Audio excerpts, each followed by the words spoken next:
Hey there! Welcome back to Reddit Dating, best channel for cheating stories. Make sure to like and subscribe the channel for more spicy stories. I cheated and made him a monster. I'm not sure what else I can do to help this situation.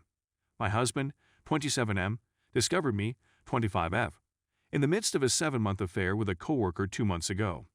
My spouse was away on business, which hampered our communication and intimacy.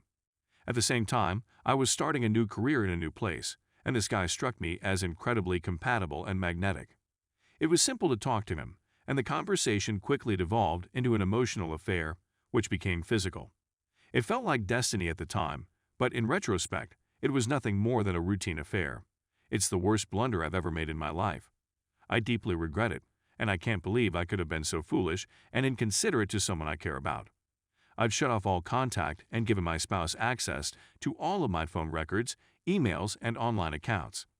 I let him follow my whereabouts, and I make it a point to return his calls, even if I'm at work with a client.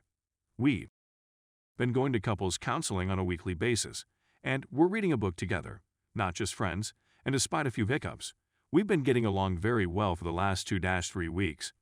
He can now say I love you again, albeit he emphasizes that he does not mean unconditionally. I'm investing in this marriage like never before, and I'm doing all in my power to prioritize his needs before mine.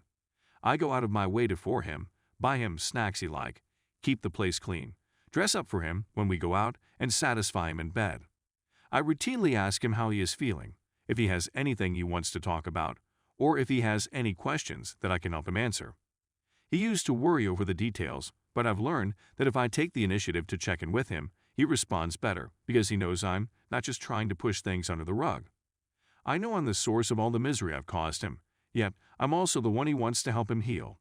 Despite the progress we're making in treatment and bonding with each other, he still has intermittent outbursts of rage, malice, and downright cruelty. He brings up things I know I can't change, mistakes I've made, and tells me how I was. He tells me I'm not deserving of his love since I've been so careless with the affection he's given me in the past. He's been demanding unpleasant activities that I've never done with anyone in the previous several days, rationalizing it by arguing that I've made our life cheap by sharing it so freely with an outsider. When I tell him that this is making me depressed and destroying my self-esteem, he lashes out and asks how I can respect myself after what I've done. I honestly don't know what to say in those situations. When I look at him, I see no love in his eyes. It appears that the loving, caring husband I once had has devolved into a monster of my own making. I have the impression that he is purposefully driving me to my breaking point in order to test how much pain I can endure before crawling back to him. I understand. I violated his confidence and damaged his foundation, and now he wants to see what remains to link us together. I'm deeply sorry for what I did, and I wish more than anything that I could alleviate his suffering. I think that's why I put up with it and push through the ups and downs in order to make him happy again. But at the end of the day, I feel worthless, unappreciated, and unlovable, despite everything I do for him. When we have, I feel like a prostitute. I feel like I'd be better off dead, so he doesn't have to bear the burden of a cheating wife, so he can be free to discover true happiness with someone who will never mislead him in the same way I did. Please assist me. I'm upset and desperate. What else can I do to get him back? Me husband, 45 male, and I, 43 female, discovered my daughter, 15 female, asleep after, and he is enraged. What should I do? Background: husband and I have been happily married for about 21 years. He was raised Christian, but I was not. R20F, M15F, and L are our 3 amazing children, 7M. Apart from R being diagnosed with moderate depressive illness and L being diagnosed with stage 3, severe autism, I wouldn't say we've had too many problems. Obviously, this had an effect on our family dynamic and marriage, but we've worked through it through the years. M also has an unusual problem in which she falls asleep very readily. This has resulted in small concerns like us falling asleep in class, on public transportation, and in other places. We've seen a few professionals about it, but it doesn't appear to be anything to be concerned about. We went to counseling as a family for a few months as an experiment, but it just didn't work. R was strongly opposed and remained defensive for the majority of it, and my husband and I already talked outside of therapy, so there wasn't anything to hide or discuss. So Abby, L, and I went shopping for a few hours 2 days ago. R was studying at a nearby library, leaving M at home alone. This is a common occurrence, and I must emphasize that she has never had any concerns with safety, responsibility, or anything else. This system serves us well. When we returned, N was not in her room, and the bathroom door was shut.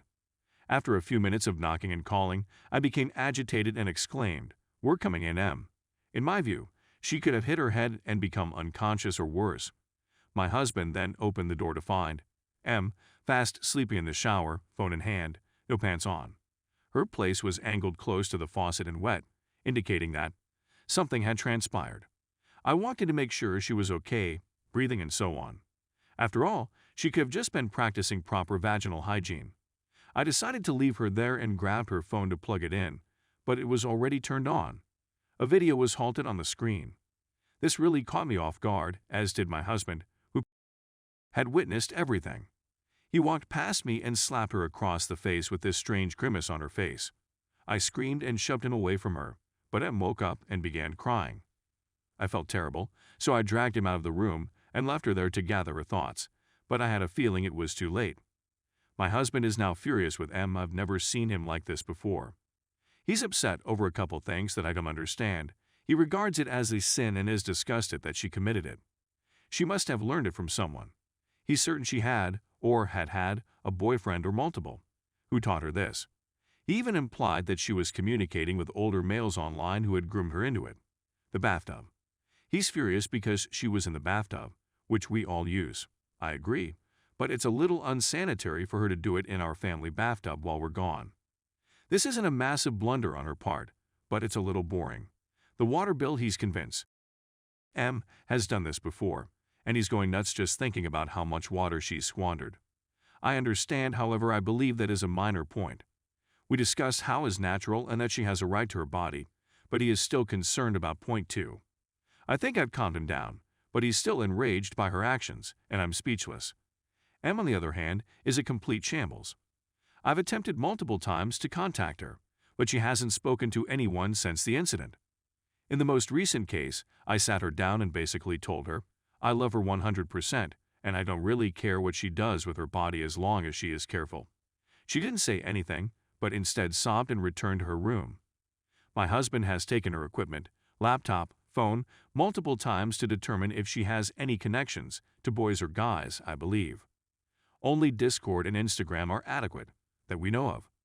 Her Discord is only used to discuss a Minecraft server she's on, and her Instagram is only used to like pics, typically food, DIY videos, and pictures of her pals. This validates my husband's assumptions that she has a secondary account. I'm at a loss for words since, while that is a possibility, there is little evidence to support it. R has no idea what's going on, but I'm sure she's figured it out by now, and L has no idea. I'm at a loss for words because this is so out of character for both of them. I'm to admit that I'm a bad mother. I have little hope that treatment will help anymore, especially since M is so resistive. This is the first time in our marriage that my spouse has acted in this manner. What happens next? What should I say to maintain my family's unity?